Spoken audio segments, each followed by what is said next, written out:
अब पॉलीगन में और हमें क्या याद रखना है, कुछ पॉइंट है उनको याद रखना है। सबसे पहला है अंत्यकोणों का योग। अंत्यकोण किसको बोलते हैं, यानी कि इंटीरियर एंगल, इंटीरियर एंगल का सम। तो क्या याद रखना है, कैसे निकालते हैं अंत्यकोणों का योग, n-2 इंटू 180 डिग्री। ठीक है, तो अंत्यकोणों का योग अगर पूछे तो हमें क्या यूज करना है, n-2 मल्टीप्लाई 180 डिग्री। नेक्स्ट क्या है, प्रत्येक अंत्यकोण, हर एक अंत्यकोण का इंटीरियर एंगल का मान निकालना है। तो हमें क्या याद रखना है, n-2 इंटू 180, ये तो सेम रहेगा, और डिवाइड बाई क्या करना है हमें, n क्या है, नंबर ऑफ साइड यानी कि भुजाओं की संख्या। नेक्स्ट क्या है, बाह्य कोणों का योग। तो बाह्य कोणों का योग कितना होता है, क्या याद रखना हमें, 360 डिग्री। ठीक है, नेक्स्ट पॉइंट क्या है, प्रत्येक बाह्य कोणों का मान। बाह्य कोण बोलते किसको, किसको बोलते हैं, एक्सटीरियर एंगल। ठीक है, तो एक्सटीरियर एंगल का सम कितना होता है, 380 डिग्री। अब नेक्स्ट पॉइंट क्या है, प्रत्येक बाह्य कोणों का मान कैसे निकालते हैं, तो क्या याद रखना है, 360 डिग्री डिवाइड बाई n। तो हमारा क्या निकल जाएगा, हर एक बाह्य कोण यानी कि एक्सटीरियर एंगल का क्या निकल जाएगी, वैल्यू। ठीक है, तो 4 पॉइंट याद रखने हैं। अंत्यकोणों का योग क्या होता है, n-2 मल्टीप्लाई 180। प्रत्येक अंत्यकोणों का मान कैसे निकालते हैं, n-2 multiply 180 degree divide by क्या है, n। एक्सटीरियर एंगल का सम कितना होता है, 360 डिग्री। प्रत्येक बाह्य कोणों का मान 360 डिग्री डिवाइड बाई n। और हमने क्या सीखा था, डायगोनल। डायगोनल हम कैसे निकालते थे, 5th पॉइंट हमने क्या सीखा था, diagonal, n into n-3 divide by 2। ठीक है, तो ये 5 पॉइंट याद रखने हैं किसमें, पॉलीगन में। नेक्स्ट क्वेश्चन क्या है, किसी बहुभुज में 20 विकर्ण है, 20 क्या है, डायगोनल है। तो हमें क्या निकालनी है, भुजाओं की संख्या, नंबर ऑफ साइड निकालनी है। ठीक है, ये 4 ऑप्शन 8, 9, 7, 10। तो कैसे करेंगे, देखो डायगोनल हमने निकालना सीखा था। डायगोनल निकालते कैसे हैं, n into n-3 divide by 2। तो डायगोनल की संख्या इस बार गिवन है, कितने डायगोनल है, 20।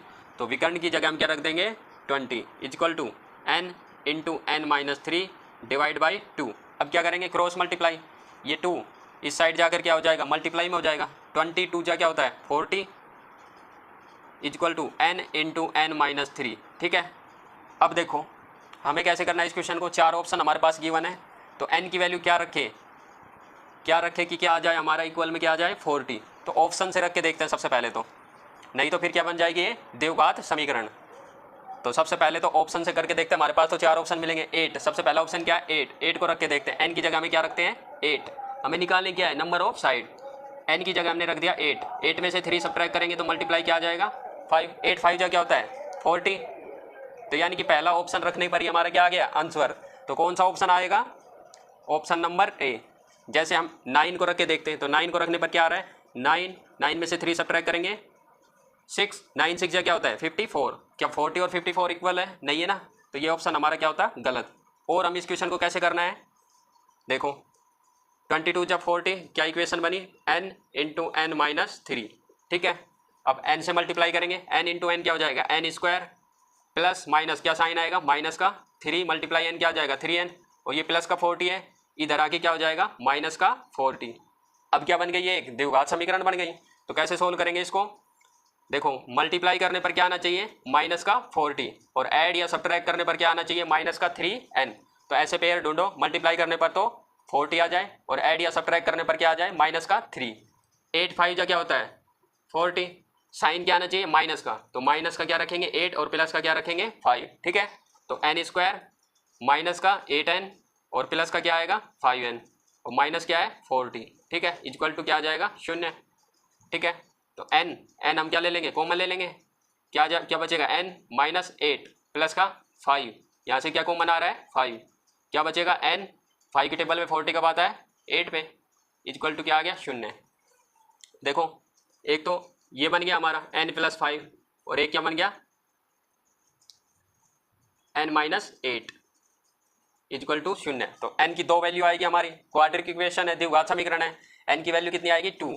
तो यहाँ से n की वैल्यू कितनी आ जाएगी, माइनस का 5, और यहाँ से n की वैल्यू कितनी आ जाएगी, प्लस का 8। तो देखो कौन सी वैल्यू ऑप्शन में गिवन है, 8। तो ऑप्शन नंबर क्या आ जाएगा, ऑप्शन नंबर ए। या तो शॉर्टकट कर दो डायरेक्ट, n की वैल्यू रखनी है सिर्फ। ठीक है, क्या आना चाहिए था, 40। तो n की वैल्यू 40 किस वैल्यू को रखने, किस ऑप्शन को रखने पर आई है, 8। 8 5 क्या होता है 40, या फिर ऐसे करो। ठीक है, क्वाड्रेटिक इक्वेशन से। नेक्स्ट क्वेश्चन क्या है, एक समबाहुभुज का अंत्यकोण यानी कि इंटीरियर एंगल कितना गिवन है, 120 डिग्री। तो हमें निकालना क्या है, नंबर ऑफ साइड यानी कि भुजाओं की संख्या, 10 11 6 या 15। कैसे निकालेंगे, देखो इंटीरियर एंगल और एक्सटीरियर एंगल का सम कितना होता है 180 डिग्री। अब देखो इंटीरियर एंगल कितना गिवन है 120 डिग्री प्लस एक्सटीरियर एंगल यानी कि बाह्य कोण, अंत्य कोण और बाह्य कोणों का सम कितना होता है 180 डिग्री। अंत्य कोण का मान गिवन है 120, क्या आ जाएगा हमारे पास बाह्य कोण का मान। तो बाह्य कोण का मान क्या आ जाएगा, देखो 180 ये प्लस है, इधर आके क्या हो जाएगा माइनस 180 में से 120, तो एक्सटीरियर एंगल यानी कि बाह्य कोण का मान कितना आ जाएगा 60 डिग्री। ठीक है, अब हमें निकालना है नंबर ऑफ साइड। हमने क्या पता है प्रत्येक बाह्य कोणों का मान क्या होता है, प्रत्येक बाह्य कोणों का मान कैसे निकालते हैं, प्रत्येक बाह्य कोणों का मान कैसे निकालते हैं 360 डिग्री डिवाइड बाई n। हमें चाहिए क्या नंबर ऑफ साइड यानी कि भुजाओं की संख्या। बाह्य कोणों का मान हमारा क्या आ गया 60, तो इसकी जगह हम क्या रख देंगे 60 degree equal to 360 degree divide by n। n की वैल्यू हमें फाइंड करनी है, तो n क्रॉस मल्टीप्लाई करेंगे 60 मल्टीप्लाई n इक्वल टू क्या आ जाएगा 360 डिग्री। तो n की वैल्यू फाइंड करनी है, n की वैल्यू क्या आ जाएगी मल्टीप्लाई है, इधर आके क्या हो जाएगा डिवाइड, 0 से 0 कट हो गई और 6 क्या होता है 36। तो नंबर ऑफ साइड क्या आ जाएगी n इक्वल टू 6। भुजाओं की संख्या कितनी आ गई 6। तो कौन सा ऑप्शन टिक करेंगे, option number C. Example number 5 क्या है, एक बहुभुज के 44 क्या है विकर्ण है, विकर्ण यानी कि डायगोनल है। तो हमें क्या निकालनी है नंबर ऑफ साइड यानी कि भुजाओं की संख्या बतानी है, 9, 10, 11 या 8 कौन सा ऑप्शन आएगा। ठीक है, तो विकर्ण गिवन है, विकर्ण निकालते कैसे हैं n into n minus 3 divide by 2। विकर्ण कितने विकर्ण है बहुभुज में पॉलीगन में 44, तो विकर्ण की जगह हम क्या रख देंगे 44 equal to n into n minus 3 divide by 2। ठीक है, क्रॉस मल्टीप्लाई करेंगे, 2 से मल्टीप्लाई हो जाएगा, क्या आ जाएगा 44 2 क्या होता है 88 equal to n into n minus 3। Option से देखते हैं, 4 ऑप्शन हमारे पास गिवन है, हमें क्या वैल्यू याद करनी किसकी n की वैल्यू। तो देखो क्या रखने पर 88 आएगा n की वैल्यू, क्या 9 रखने पर आ रहा है, देखो यहाँ पर 9 और 9 माइनस 3 क्या आएगा 6, 9 6 तो क्या होता है 54, तो ये ऑप्शन तो हमारा कट गया। उसके बाद 10, देखो n की जगह क्या रखेंगे 10, 10 में से 3 सब्ट्रैक्ट होगा 7, 10 7 क्या होता है 70, तो ये ऑप्शन भी कट गया। अब 11, n की जगह क्या रखेंगे 11 और 11 में से 3 सब्ट्रैक्ट क्या आएगा 8, 11 8 क्या होता है 88, तो यानी कि भुजाओं की संख्या कौन सा ऑप्शन टिक करेंगे 88 आ गया हमारा, कौन सा ऑप्शन आ जाएगा आंसर ऑप्शन नंबर सी। या फिर और कैसे कर सकते हैं क्वाड्रिक इक्वेशन से, n into n minus 3 equal to क्या है हमारा 44 2 जा 88, मल्टीप्लाई करेंगे n square n multiply n square minus 3 multiply n क्या आ जाएगा 3n, और ये इधर आके क्या हो जाएगा प्लस है तो माइनस का 88 इक्वल टू 0।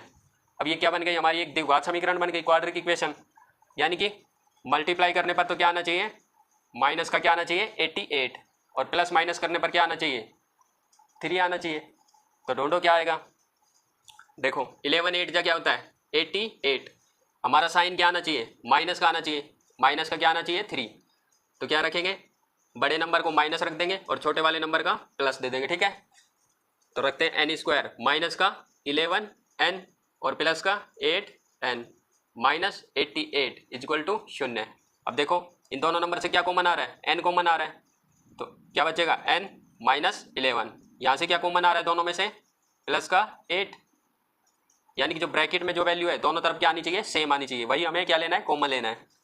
तो क्या बचा n माइनस 11 8 क्या होता है 88 इक्वल टू क्या आ जाएगा 0।